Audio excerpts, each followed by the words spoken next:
Olá pessoal, bem-vindos de volta. Então vamos seguindo aqui nossos estudos sobre oscilações.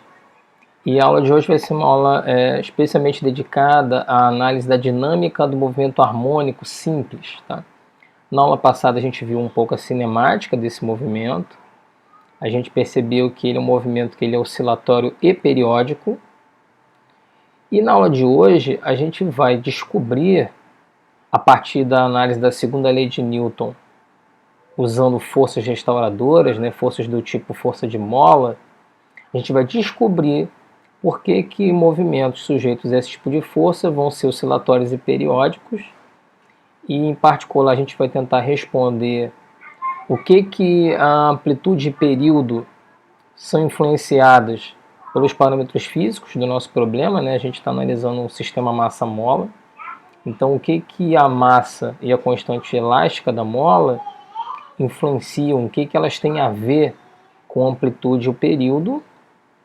E a gente vai então fazer uma espécie de experimento virtual, porque a gente vai, a partir da análise da segunda lei, a gente vai descobrir um resultado que relaciona esses parâmetros físicos, massa e constante, ao período desse oscilador. Então a gente vai fazer um experimento para conferir se o resultado teórico realmente bate com o que a gente pode observar em realidade virtual. E basicamente essa aula vai estar concentrada nisso.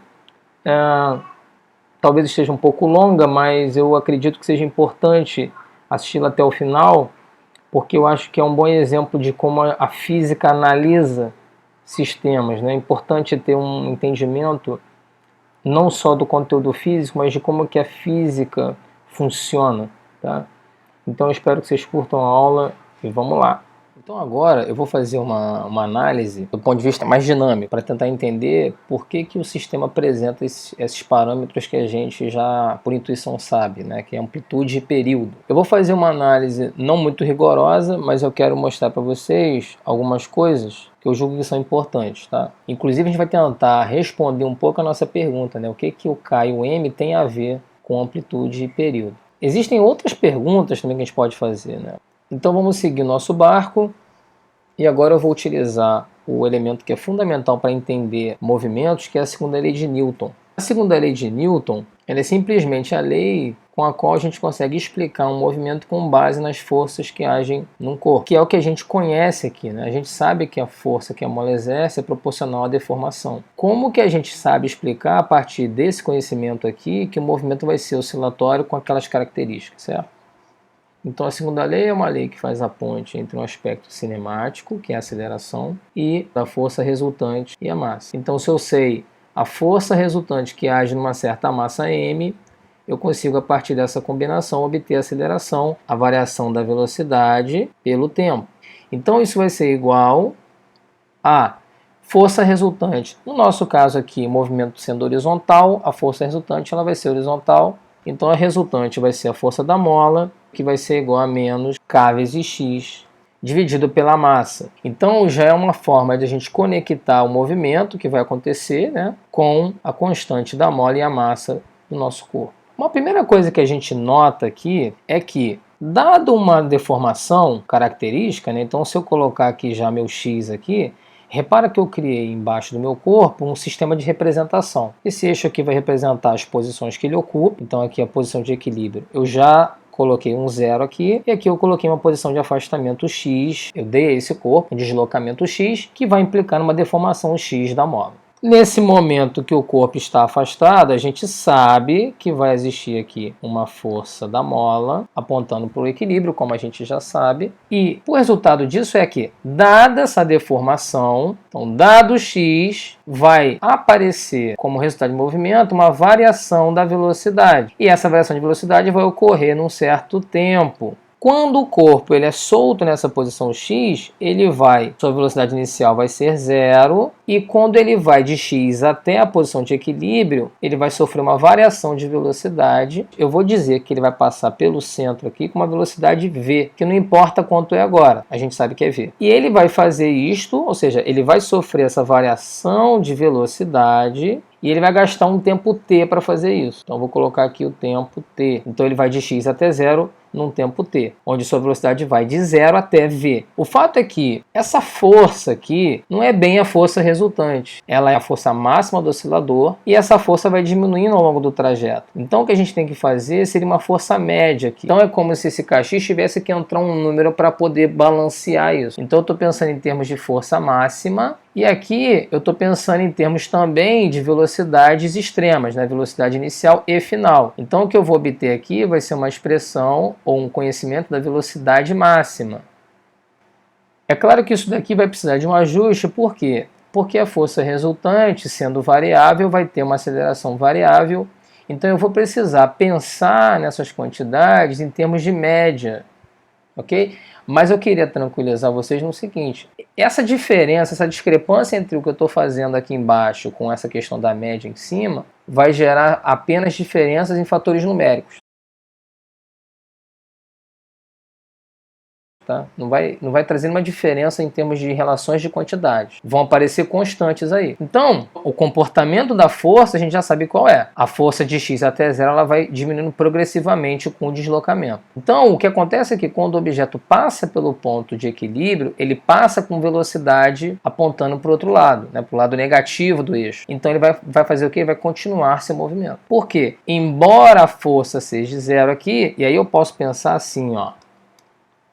Eu vou representar aqui, olha, quando ele está nessa posição, a força aponta para cá, resultante. Aqui nessa posição, em particular, a força resultante é nula. No entanto, ele vai ter movimento, então ele vai por inércia continuar. O fato é que a maneira como a força vai se comportar vai ser rigorosamente a mesma. Só que agora ele vai estar sujeito a uma força que é contrária. Veja bem, a força agora é inimiga.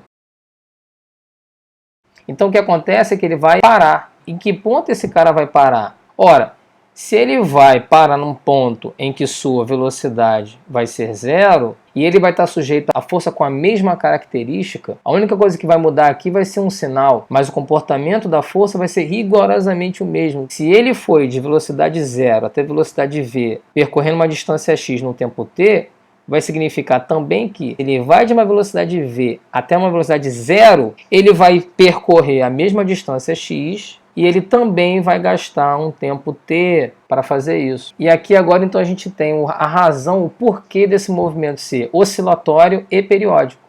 Então você com isso consegue caracterizar uma amplitude e um período. E mais do que isso, né, a gente consegue fazer uma estimativa do período com relação aos parâmetros do problema, que são a constante da mola e a massa. E a gente consegue fazer essa estimativa olhando um pouquinho melhor para essa fórmula. Eu já adiantei aqui e coloquei o seguinte, no lugar da variação de velocidade, eu coloquei esse menos velocidade máxima. Por quê? A velocidade do nosso corpo aqui, ela vai de 0 até v. No de 0 até v, significa que a variação que a velocidade sofre é v. Só que tem um detalhe aqui. Essa velocidade ela vai apontar no sentido negativo do eixo. O que significa então que ela vai ser menos v na verdade. Então vai de 0 até menos v. O que vai caracterizar então que a velocidade vai ser no ponto de equilíbrio menos v. E uma outra coisa é por que essa velocidade ela é máxima. Ela vai ser máxima exatamente porque ela vai sair da posição x em repouso e vai ter sua velocidade sendo aumentada por conta da força da mola. E de x até 0, essa força ela ajuda o movimento, então ela faz a velocidade aumentar. O ponto é que quando chega em 0, essa força se anula, e quando ele ultrapassa para o lado negativo do eixo, essa força passa a ser contrária, imediatamente contrária. Então ela passa a reduzir a velocidade. De modo então que no ponto x igual a 0, a velocidade vai ser máxima, ok? Então a gente consegue pensar em algumas coisinhas aqui. A primeira delas é, as quantidades que estão aqui são quantidades extremas, como eu falei. O que você tem aqui é força máxima e o que você tem aqui é velocidade máxima. O fato é que para você discutir movimento a partir da segunda lei, você tem que pensar em quantidades médias, como eu tinha falado antes. Mas o que acontece é que você consegue camuflar um pouco essa análise adotando constantes. Porque, por exemplo, eu sei que de x até zero, a força média que vai agir no nosso corpo vai ser exatamente kx sobre 2. Então a diferença entre a força máxima e a força média é um fator, é um número, que eu posso, por exemplo, deixar para o final, ou eu posso deixar para descobrir depois. Uma outra análise aqui importante é da velocidade, né?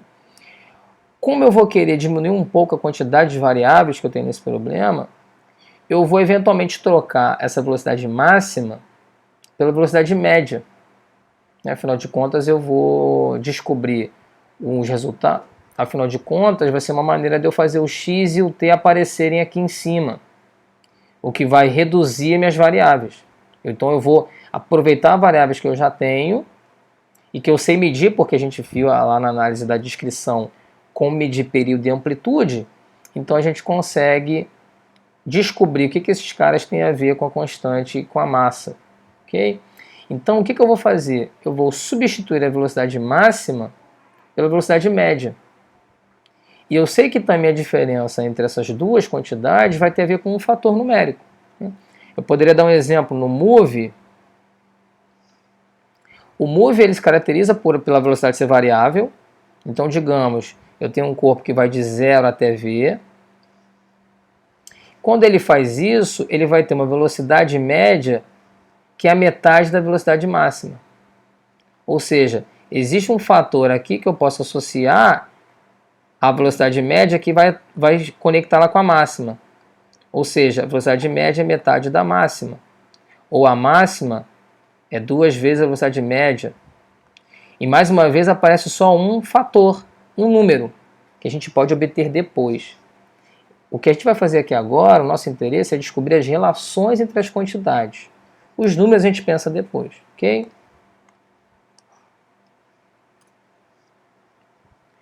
Então o que eu vou fazer vai ser uma análise a partir dessa troca da velocidade máxima. Então eu vou trocar a velocidade máxima, então eu vou passar a ter na fração da esquerda o seguinte resultado. Eu vou ter x dividido pelo tempo, que isso é a velocidade média, isso dividido pelo tempo que já estava lá. Então repare, eu troquei a minha velocidade máxima por x sobre t, que é a média. O sinal negativo aqui ele vai se cancelar com esse negativo aqui. Só que agora, como eu tô lidando apenas com uma estimativa, eu estou abandonando os números puros, o que eu vou fazer? Eu vou substituir o sinal de igualdade, pelo sinal de proporcionalidade. Então eu vou descobrir as proporcionalidades aí, tudo bem? Então eu sei agora que x por t sobre t vai ser proporcional a kx sobre m. E aí você descobre uma coisa interessante, olha só, então agora você tem só x e t e k e m, ou seja, você tem as quantidades que você sabe medir, se você fizer um estudo desse movimento, isso em função agora das quantidades que você tem como propriedades físicas desse sistema, né, que são o k e o m, o que está tornando o nosso jogo bastante interessante. Então, escrevendo agora embaixo, ficamos com x dividido por t ao quadrado, o que eu consigo multiplicando a fração de cima pelo inverso da de baixo. Inverso de t é 1 sobre t, então fica x vezes 1 sobre t, né? X sobre t ao quadrado. Então isso vai ser proporcional a kx sobre m. E aí você descobre uma coisa interessante. O x ele vai bailar, vai embora. Ele vai pegar o banquinho dele e vai sair de fininho. E aí você chega à conclusão inevitável, e aqui cabe uma discussão também que é a seguinte. Esse tempo aqui pequenininho, esse t minúsculo, ele é uma fração do período, certo? Lembrando aqui que o período ele vai ser o tempo equivalente a um vai e um vem. Cada vai e vem tem 2tzinho aí, né? 2tzinho e 2tzinho. Então, um período completo, ele vai ser equivalente a 4 vezes esse tempinho aqui, esse tzinho. O que equivale, então, a dizer que tzinho é 1/4 do período. Mas, mais uma vez, como eu estou lidando com proporções, com proporcionalidade, esses fatores numéricos podem ser desprezados por enquanto. Então, o que eu posso dizer é que o tempo minúsculo ele vai ser proporcional ao tempo grandão.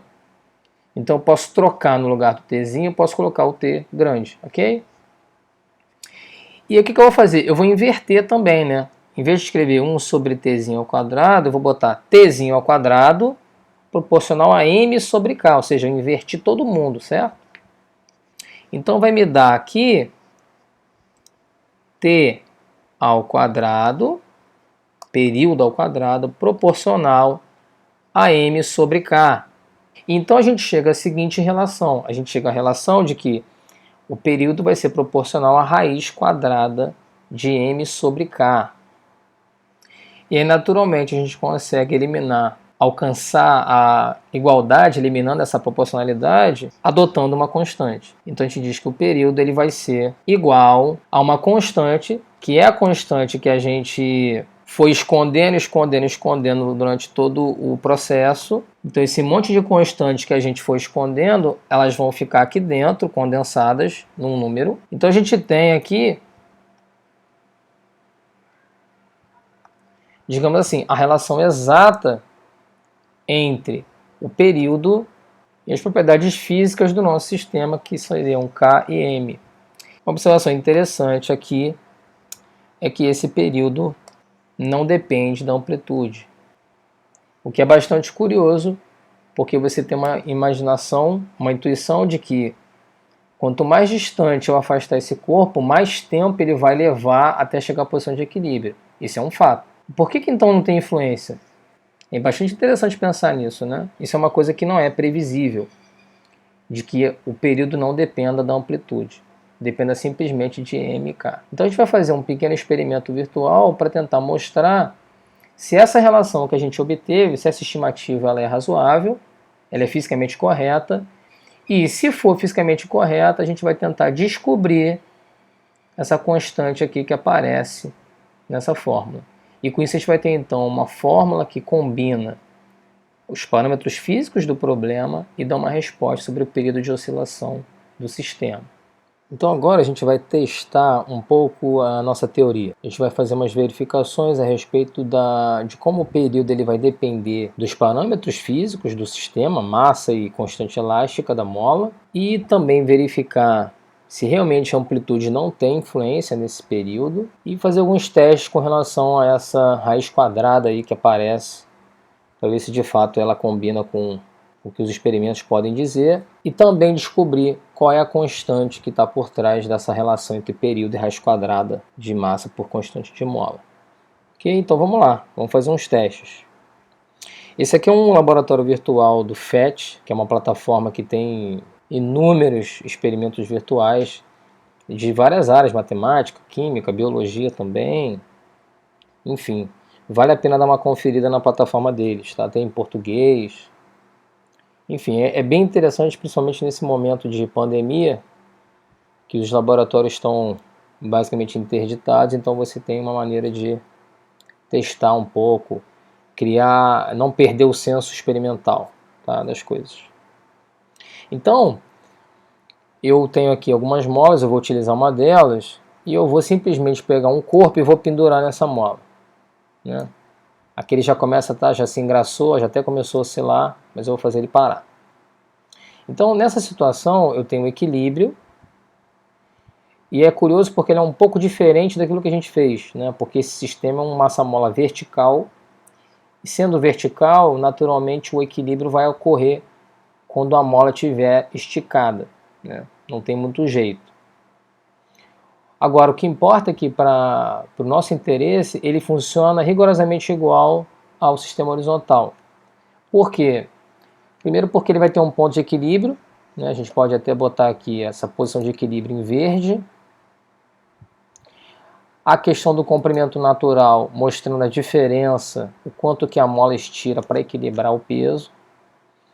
Então ele vai ter um ponto de equilíbrio. O que acontece é que se eu puxar esse corpo para baixo, essa força da mola vai aumentar, porque ela vai esticar mais, e ela aumentando, ela vai ser maior do que o peso, então vai gerar uma resultante para cima, então o corpo vai subir. Ao passar desse ponto de equilíbrio para cima, na hora de oscilar, essa força de mola vai reduzir, porque a distensão da mola vai reduzir, e aí, nesse caso, a subtração do peso por essa força de mola gera uma resultante para baixo. Então você repara que você vai ter também uma combinação força de mola e peso que vai gerar um efeito restaurador à posição de equilíbrio. Então assim, eu acho que isso é tudo que a gente pode dizer agora. Eu não vou mostrar com cálculos o porquê que isso é verdade, mas eu acho que dá para entender que é verdade, beleza? Eu acho que a gente consegue, a partir da intuição, sacar que isso é verdade, tudo bem? Então, o que eu vou fazer agora? Eu vou anotar a distensão que essa mola sofre para estar em equilíbrio, para equilibrar esse corpo. Por que eu vou fazer isso?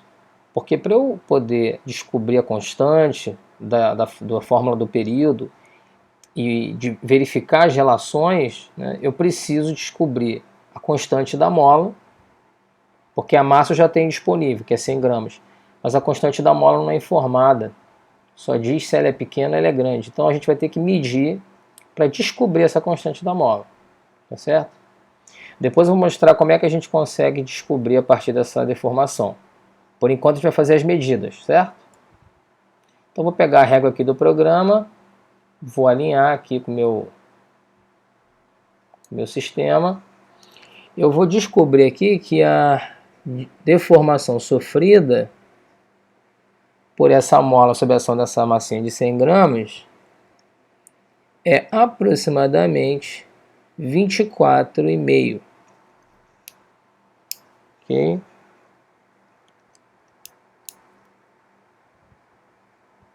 Então 24,5 centímetros. Beleza? Então agora eu vou guardar minha régua. E agora o que eu vou fazer vai ser medir o período de oscilação desse sistema. Tá? Então eu vou pôr esse sistema para oscilar.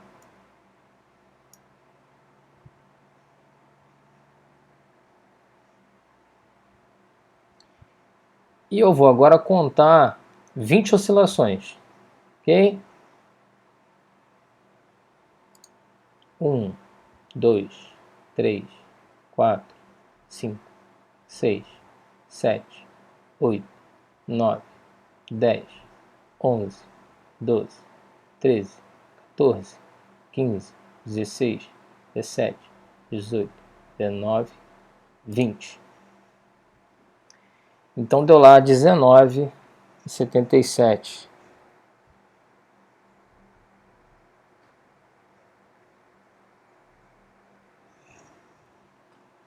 Muito bem.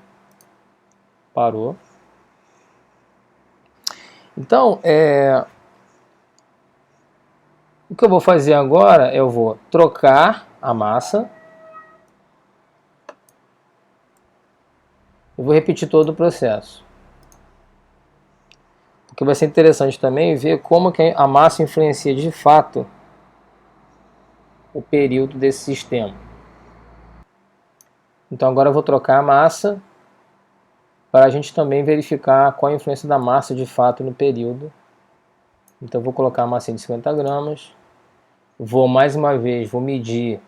Deixa eu botar ele aqui dentro novamente. Volta.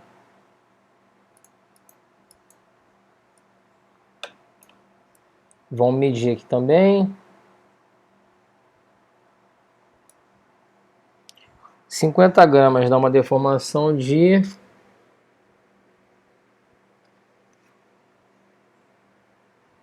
'botar bem em cima bonitinho, deixa eu ver aqui.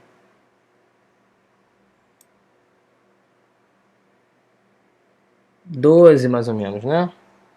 Então são 12 centímetros. E agora vamos verificar as oscilações dele, certo? Então vamos pôr para oscilar. 1, 2, 3, 4, 5, 6, 7, 8, 9, 10, 11, 12, 13, 14, 15, 16, 17, 18, 19, 20. 14,07 segundos. Agora, nós vamos observar a influência da amplitude no período, certo? Segundo a nossa previsão teórica aproximada, a amplitude não tem influência sobre o período. Então vamos verificar se isso é verdade aqui, ok? Então eu vou utilizar agora as duas molas. Então os dois corpos estão, digamos assim, na mesma situação, porque é a mesma mola e a mesma massa, então eles vão, em tese, vão ter mesmo período de oscilação. O que eu quero saber é se isso vai ser verdade para qualquer amplitude que eu der para os dois, certo? Então vamos lá, deixa eu guardar esse reloginho, eu vou esticar aqui meu sistema, deixa eu dar um pause aqui.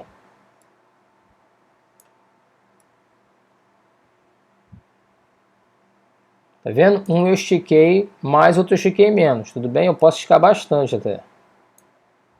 E agora eu vou dar o play para saber realmente, já que agora, se eu marcar a posição de equilíbrio dos dois, um vai estar muito mais distante dela do que o outro, certo? Então agora eu vou...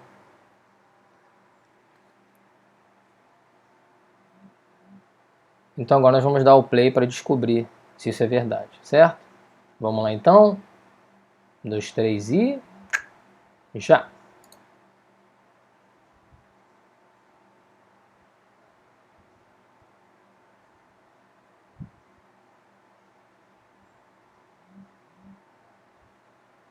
Pelo menos para mim aqui está batendo o mesmo período, hein? Eu vou até esticar mais. E aqui eu vou esticar menos. Vamos ver.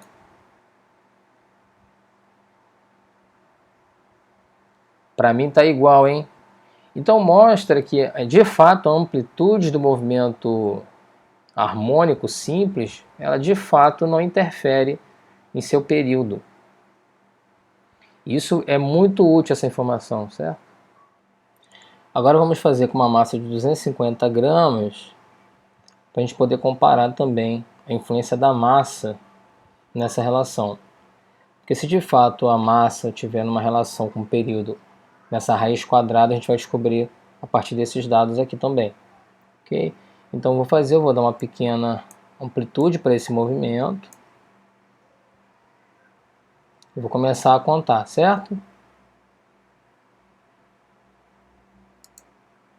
1, 2, 3, 4, 5, 6, 7, 8, 9, 10, 11, 12, 13, 14, 15, 16, 17, 18, 19, 20, 31 e 42, 20 períodos da 31 e 42, e agora eu vou anotar a posição de equilíbrio, né? A distância para essa posição de equilíbrio. O meu aqui está dando 61,5 aproximadamente, né? Centímetros. Vamos conferir nossos cálculos. Bom, então a gente tem agora aqui uma tabela que organiza todos os dados, né? Todas as medidas que a gente fez lá no nosso aplicativo. Então tem lá o corpo de massa 250 gramas, as massas estou usando aqui em quilogramas, as deformações estou usando em metro, tempo em segundos, para a gente poder ter respostas com ordem combinada, certo? Dimensionalmente bem combinadas, certo? Então, o que eu fiz foi anotar as massas, as deformações que elas geraram, né, no equilíbrio, quanto o tempo de 20 períodos, e aí já fiz o cálculo para adiantar do tempo de cada período individualmente. Eu coloquei aqui a raiz de m sobre k e a constante, que é o que a gente quer determinar, certo? E também a gente quer verificar se essa raiz quadrada aqui está bem ajustada, certo? Se a nossa análise está coerente. Ok? Então nosso objetivo vai ser verificar essa fórmula. Verificar se as relações que ela prevê se concretizam na realidade e tentar extrair o valor dessa constante aqui, tá certo? Do ponto de vista experimental. Ok? Então, a gente sabe que na situação de equilíbrio, por que a gente mediu essa deformação? Exatamente porque a gente, embora tenha a massa dos corpos que oscilavam, a gente não tinha a constante da mola. Então a gente obtém essa constante, em particular a gente vai obter algo muito melhor do que isso quando a gente vai medir a deformação que ela provoca. Por quê? Se a gente olhar para a figura do lado, no equilíbrio a força resultante é zero, certo? Então a gente vai ter peso para baixo e essa força da mola para cima. E se esse corpo vai estar em equilíbrio, significa que essas duas forças vão ter módulos iguais. Então a gente pode dizer que a força da mola vai ser igual ao peso. E portanto, Kx vai ser igual a mg. Agora olha que interessante, a gente não está falando de raiz de m sobre k. Se a gente conseguisse isolar aqui m sobre k, olha que interessante, eu tenho m aqui, k do lado de cá, então eu vou trocar o k de lado e o g também. Com isso eu obtenho x sobre g igual a m sobre k. Então olha que interessante, na hora que eu for verificar a fórmula, em vez de eu usar o m sobre k, eu vou usar quem? Eu vou usar o x sobre g. O valor da gravidade eu sei, ele está enumerado aqui para mim, 9,8 metros por segundo ao quadrado. E aí basta eu pegar o valor da deformação que a gente mediu para a gente obter essa raiz de m sobre k. Tá certo? Então a gente pode, num sistema como esse, massa-mola vertical, descobrir o período de oscilação simplesmente descobrindo o quanto que ele deforma o sistema no equilíbrio. Tá certo? Isso já é o bastante. Olha que interessante. Você troca duas variáveis por uma só. Então vamos lá. A gente vai então fazer esses cálculos dessa raiz de m sobre k para depois a gente poder calcular essa constante, certo? Então a primeira coisa vai ser determinar essa constante, tudo bem? Então vamos, cadê? Não. Vamos lá. Então vamos fazer o primeiro cálculo. Eu vou abrir aqui a minha calculadora. Então vamos fazer o primeiro cálculo. Então a gente vai calcular a raiz de m sobre k para o bloco de 250 gramas. Então isso vai ser o quê? Eu vou pegar a deformação, dividir pela gravidade e depois vou extrair a raiz disso. Tá certo? Então vamos lá. Deformação 0,65, 0,615, 0,615 dividido por 9,8. Vai dar esse número aqui bonitinho que eu vou extrair a raiz quadrada. Então vai me dar 0,2505, ok? Então vai me dar 0,2505. E agora eu vou voltar para fazer esse cálculo agora para a massa de baixo. Então vai ser para a massa de 100 gramas, 0,245 dividido por 9,8, certo? 0,245 dividido por 9,8. Dá esse número bonitinho aqui, que a gente extrai a raiz quadrada, vai dar 0,1581.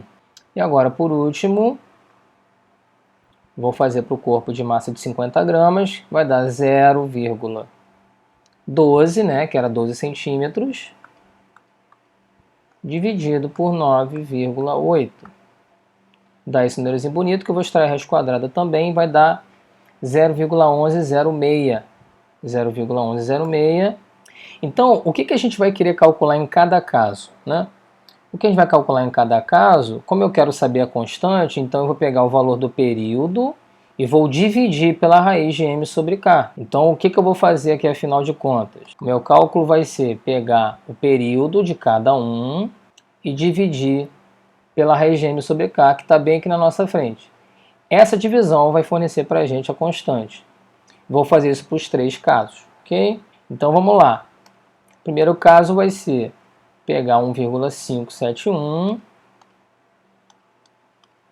e dividir por 0,2505. Aqui está dando 6,27. Ok? A gente pode, inclusive, eu posso pegar mais números, embora não vai fazer muito sentido usar muitas casas decimais, tá? Mas a gente pode pegar a título, inclusive, de fazer uma média depois, tá? 6,2714. Vou colocar só 2, que está ótimo. 6,27. Tudo bem? Então, agora vamos repetir o processo para os outros dois. Então vai ser 0,9885 dividido por 0,1581. 6,25. Então vamos nós para cá. 6,25. E agora, por fim, 0,7035, 0,7035, dividido por 0,1106, que vai dar 6,36. Obviamente, a gente pode, então, fazer uma média desses valores, certo? Repara que eu encontrei valores levemente diferentes. Obviamente, aqui, tudo aqui não vai dar exato, porque a gente está falando de embora seja virtual, foi um experimento. Eu apertei o cronômetro, eu olhei a régua, então eu posso ter errado, eu posso não ter verificado tão bem, tá certo? Então existem erros aqui, subjacentes a medidas. Toda medida é sujeita a erro. Então, quando a gente faz várias medidas de um mesmo parâmetro, a gente faz uma média para melhorar a nossa estimativa dele, certo? Então vamos lá, média para esse cara. Então 6,27 mais 6,25 mais 6,36. Eu vou pegar o resultado disso agora e vou dividir por 3. Aqui está me dando 6,29. Ok? Então aqui a média sobre esses três valores igual a 6,29. Então essa constante que a gente vê aqui, ela vai ser igual a 6,29, que foi o valor que a gente determinou experimentalmente. Depois a gente vai fazer uma dedução teórica para a gente poder comparar. Tudo bem? Então o primeiro objetivo nosso a gente já fez. Que foi determinar então essa constante. Então a constante, ok. O segundo ponto agora é a gente verificar. Eu vou verificar simplesmente a questão da massa, que já dá para a gente ficar mais confiante em relação à fórmula. Então a fórmula diz que o período depende da raiz quadrada da massa. Então se eu mudar num oscilador somente a massa, eu vou verificar que impacto que a massa teria no período, certo? Então digamos que eu tenha um oscilador e que eu quintuplique sua massa. Eu vou pegar a massa dele e vou trocar por uma 5 vezes maior. Então se eu fizer isso, qual seria a expressão do período para esse oscilador, né? Eu teria uma expressão que seria T igual que a nossa constante que a gente encontrou. Eu vou deixar aqui só constante para não complicar a vida. Então vai ser... Então aqui você vê que eu troquei a massa por uma 5 vezes maior. O que acontece é que você consegue fazer esta fórmula virar a fórmula anterior simplesmente tirando esse 5 dela. Esse 5 ele vai aparecer, ele vai sumir daqui a partir do momento que eu pegar ele e separar esse produto. Se é raiz de 5 vezes m sobre k, eu posso escrever raiz de 5 vezes raiz de m dividido por raiz de k. Eu posso fazer isso. Então, no fundo, eu vou tirar esse 5 daí, escrevendo da seguinte maneira. Eu posso fazer o seguinte truque. Eu corto esse 5 daqui e coloco ele lá fora assim, ó. Então, quando eu faço esse corte aqui, na verdade eu tiro o 5 e destaco ele em raiz de 5. Tudo bem? Então, quando eu faço isso, essa fórmula passa a ser a fórmula, por exemplo, com a massa pura. Então, no fundo, o que eu estou querendo dizer? Se eu chamar esse camarada aqui de período de uma massa 5 vezes maior, ou seja, se eu pegar aqui, olha, 250 gramas e 50 gramas, eu estou comparando massas que são nessa relação de 5 vezes. Período de 250 vai ser igual a, quando eu tiro esse 5 e jogo para fora, só sobra m. Imagina esse 5 aqui cancelado, apagado. Então o que você vê aqui é simplesmente o período de uma massa m, ou seja, o período de 50. Então existe um fator raiz de 5 que, multiplicado pelo período de 50, vai dar o período de 250. Ou seja, em outras palavras, o que eu estou querendo dizer é que o período de um sistema com a massa de 250 vai ser o período do sistema com a massa de 50 vezes raiz de 5. E isso então a gente pode conferir. Por quê? Eu sei o período de 250 e o período de 50. Basta então multiplicar o período de 50 por raiz de 5. Então vou pegar aqui, vou destacar o período de 250 e o período de 50. Ok? Então vamos lá.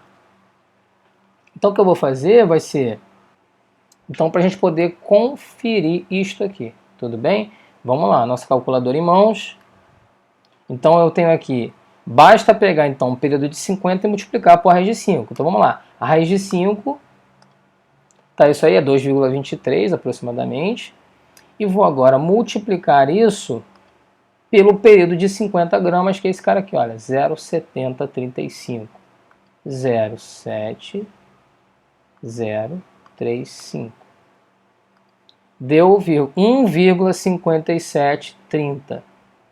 Aí a pergunta é, qual que é o período do pêndulo de 250? Tá aqui, olha, 1,571. 1,571. E a diferença é pequenininha, né? 1,573. Ou seja, a aproximação é muito boa. Então quer dizer que a nossa previsão da raiz quadrada é excelente. E de fato ela combina com o que a gente pode medir. Então a teoria ela está bem feita. Ela descreve bem o que acontece na prática. Então com isso a gente verifica de fato que isso é verdade. Então toda a ideia da raiz quadrada é bem factível. Então isso dá mais um impulso para a gente continuar analisando esse tipo de sistema. Então tá aí, pessoal. Essa foi mais uma aula. Eu espero que tenha sido proveitosa para você, que tenha aprendido algumas coisas. Em particular, uma lição muito importante é que a ciência ela tem uma combinação e mistura. Combinação e mistura, pô.